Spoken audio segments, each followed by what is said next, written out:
সম্মানিত দর্শকবৃন্দ, বাংলাদেশে পাম অয়েল চাষ শুরু হয় 1969 সালের দিকে। পাম অয়েল বা অয়েল পাম ভোজ্য তেলের জন্য এই উদ্ভিদটি মালয়েশিয়াতে যেমন জনপ্রিয়, বাংলাদেশেও তেমনই এর চাষ শুরু হয়েছিল। 2000 সালে মেহেরপুরে একটি ক্ষুদ্র উদ্যোক্তা পাম অয়েল বা অয়েল পাম্প তৈরি করার জন্য একটি মেশিন স্থাপন করে। তবে বর্তমানে এই চাষটি বিলুপ্তর পথে। সম্ভাবনার কথা হচ্ছে, পাম অয়েল যেমন গাছে ধরছে, বাংলাদেশে সঠিক পরিচর্যা করলে পাম অয়েল গাছে পাম অয়েল ধরবে এবং এর তেল প্রসেসিং সেন্টারের অভাবে বা তেল প্রসেসিং মেশিনের অভাবে এটি বিলুপ্তির পথে।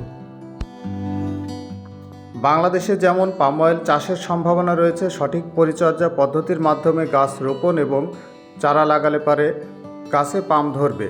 তদ্রূপ পাম প্রসেস সেন্টার বা মেশিনের মাধ্যমে তেল প্রক্রিয়াজাতকরণ করতে পারলে পারে এই চাষ অত্যন্ত লাভজনক এবং অপার সম্ভাবনার দুয়ার খুলে দিতে পারে। ধন্যবাদ সকলকে।